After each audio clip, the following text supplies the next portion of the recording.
Hello सेवारो नमस्ते नमस्कार सम्पूर्ण साथीहरूलाई 10 औला नमस्ते छड्के सलाम छ।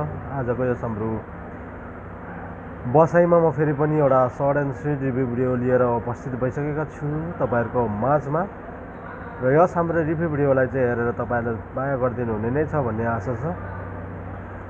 र आजको हाम्रो रिभ्यू भिडियो छ भुन्डी सिरियलको भाग 326 को रिभ्यू भिडियो बनाउनु गइरहेको छु। र यस हाम्रो रिभ्यू भिडियोलाई हेरेर तपाईँहरू सम्पूर्ण मित्रहरूले यस हाम्रो युट्युब च्यानललाई पनि माया गरिदिनु हुने नै छ भन्ने ठुलो आशा राखेर म रिभ्यू भिडियो लिएर उपस्थित भइसकेको छु। र यसरी नै हाम्रो रिभ्यू भिडियोलाई माया गरिदिनु हुने नै छ भन्ने ठुलो आशा छ।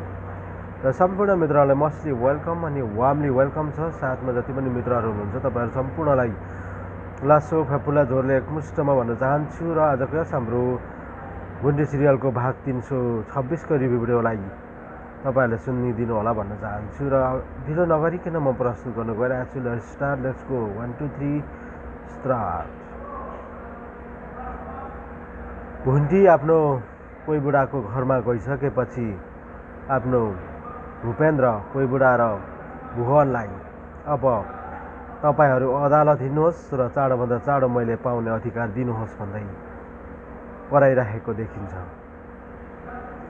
र त्यस पछाडि भुवनले भने आफ्नो भाइ भूपेन्द्रलाई लु हिँड अब हामी अदालत गइसकेपछि जति भुन्टीले पाउने अधिकार छ जे जति यो अधिकार तिमीले दिइसकेपछि बल्ल हामी घर फर्किनुपर्छ भन्दै भूपेन्द्रले आफ्नो भाइ भुवनले आफ्नो भाइ भूपेन्द्रलाई भनिरहेको छ। र भुन्डी भन्छन् चाँडोभन्दा चाँडो रेडी भएर हिँड्नुहोस्, म एकदमै तयारी अवस्थामा आएको छु, तपाईँहरू अदालततिर हिँड्नुहोस् भनिसकेपछि अब भुवनले आफ्नो भाइलाई रेडी हुन लगाएका थिए।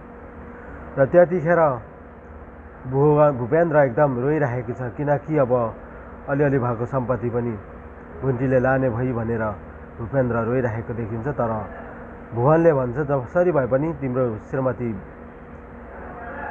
भुन्डीले पाउने अधिकार तिमीले दिइहाल, त्यस पछाडि यस समस्याबाट मुक्त हुनुपर्छ भनेर आफ्नो भाइलाई सम्झाइरहेको देखिन्छ। र साथसाथमा श्रेयाले पनि आफ्नो पुइबुढा भुवनसँग जानुको लागि धेरै कोसिस गरिरहेको हुन्छ। तर भुन्डीले भन्छन् तिमी नजाऊ, तिमी यहीँ बस, किनकि हामी दाइ र भूपेन्द्र हामी मात्रै गएर यस केसलाई मिलाएर आउँछौँ, तिमी घरमै बस भन्दै भुन्डीले आफ्नो जेठानी दिदी श्रेयालाई सम्झाइरहेको देखिन्छ। तर श्रेया चाहन्छन् आफ्नो पुइबुढासँग पछि गएर उसले पनि केही बोल्न चाहन्छन्। तर पनि भुवनले पनि आफ्नो श्रीमती श्रेयालाई लानु चाहँदैनन् किनकि अब भुवन र भूपेन्द्र दुईजना मात्रै दाजुभाइ गएर अदालतमा गइसकेपछि अब छिनोफानो र भुन्डीले जे जति पाउने अधिकार दिएर र यस समस्याबाट चाहिँ मुक्त हुनुको लागि भुवन चाहन्छ चाँडोभन्दा चाँडै छुटकारा पाए हुन्थ्यो यो समस्याबाट भन्दै भुवनले सम्झिरहेको देखिन्छ। र जेरी पनि अर्को रुममा बसिरहेको हुन्छ। तर जेरीलाई पनि केही भन्दैन। साथमा हाम्रो श्रेया घरमै रुँदै कराउँदै बसिरहेको हुन्छ किनकि अब भूपेन्द्रको सम्पत्ति आधी लगिसकेपछि अब बचेको आधी मात्रै हुन्छ भन्दै श्रेया घरमै रुँदै कराउँदै बसिरहेको देखिन्छ। यसरी नै अब भुवन र भूपेन्द्र दाजु र भाइ र भुन्टी अदालततिर लखर हिँडे। र अर्कोतर्फ हाम्रो भीम र बालकुमारी जेल प्रहरीको जेलबाट छुटेर आउँदैछन् बाटोतिर, किनकि पहिले सुकमायाले भीम र बालकुमारीलाई जेलमा लगेर थुनिएका थिए।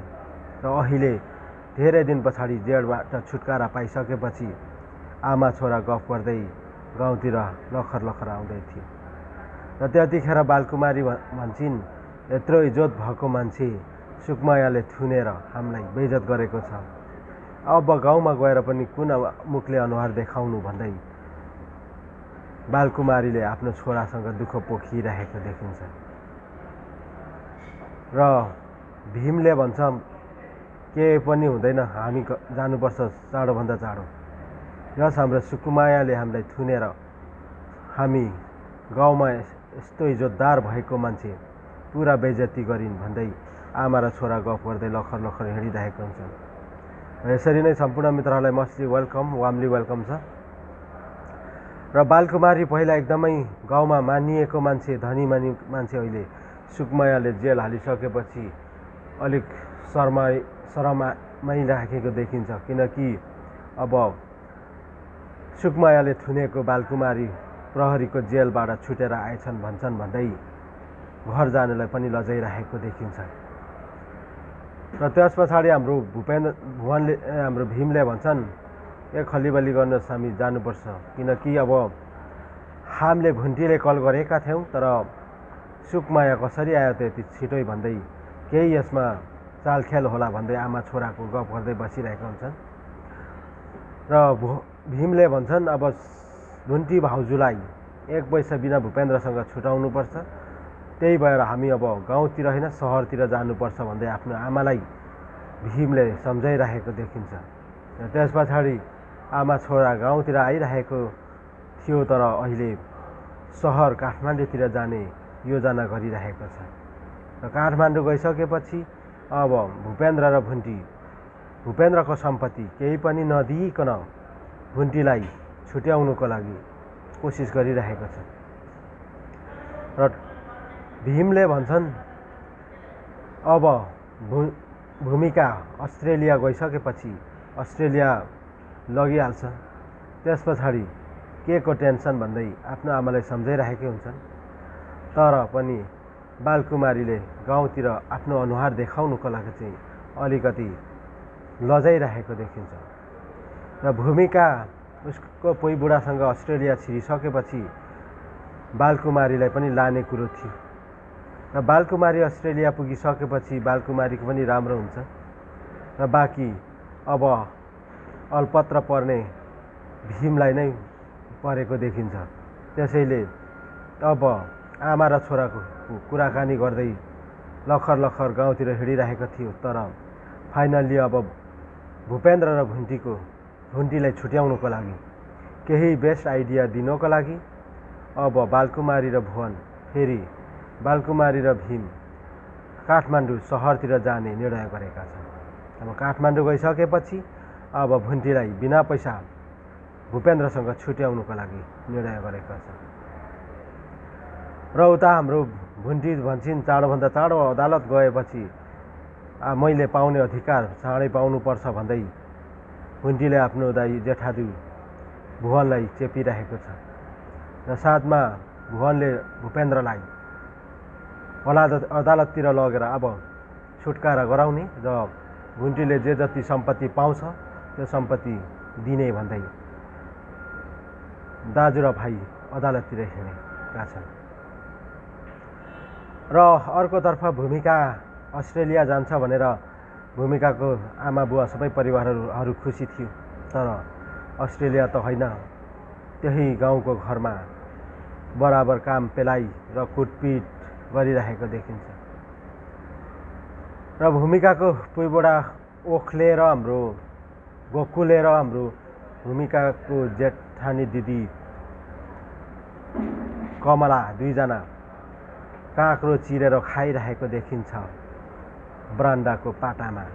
र त्यतिखेर अचानक हाम्रो भूमिकाले घर बडार कुचो बढार्दै गरेको बेला धुलो उडेको निहुङमा एक लाती दिएर लडाइरहेको पनि देखिन्छ। र भूमिकाले धेरै दुःखहरू खेपिरहेको देखिन्छ, किनकि अहिले भूमिकाको पुइबुढा र भूमिकाको पुइबुढाको दिदीले भूमिकालाई धेरैभन्दा धेरै कुटपिट गर्दै काममा दलाइरहेको देखिन्छ। त्यो कुरा यता भूमिकाको माइत घर दाजुभाइ आमा बुवालाई केही पनि थाहा छैन, किनकि अझै पनि भूमिकाको परिवार राम्रै छ भन्दै भूमिकाको दाइ भाइ र भूमिकाको आमा बालकुमारीले भनिरहेको हुन्छ। तर भूमिकालाई उता अर्कोतर्फ दुःख नै दुःख छ, किनकि धेरै काममा मात्रै लगाएको देखिन्छ, टाइममा खानेकुरा पनि दिएको छैन। र त्यसैले अब भूमिकाले पनि चाहन्छन् आफ्नो पुइबुढाको घर छोडेर माइत घरतिर जानुको लागि कोसिस गरिरहेको हुन्छ र एक दिन बाहिर आँगन बढार्दै बिचारी भूमिका आफ्नो माइती घरतिर जानुको लागि भागी। तर के गर्नु, दुर्भाग्यवश भाग्नु सकिन।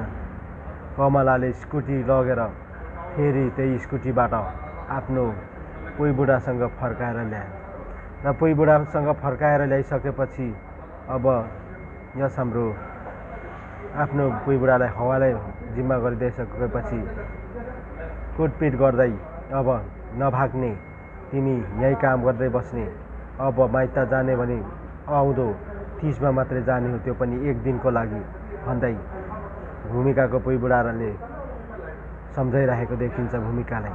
र यसरी नै आजको यस हाम्रो short and sweet review video चाहिँ यतिमै अन्त्य गर्न चाहन्छु र तपाईँहरू सम्पूर्ण मित्रहरूलाई आजको रिभ्यू भिडियो के कस्तो लाग्यो हेरेर साथ सपोर्ट दिनु होला र यस हाम्रो युट्युब च्यानललाई पनि माया गरिदिनु होला भन्न चाहन्छु। र सम्पूर्ण मित्रहरूलाई once again thank you so much र धेरै धेरै धन्यवाद। मुटुभरिको माया न्यानो सम्झना छ तपाईँहरू सम्पूर्ण मित्रहरूलाई। र आजको यस हाम्रो रिभ्यू भिडियोमा तपाईँहरूलाई के कस्तो लाग्यो हेर्दै गर्नुहोला।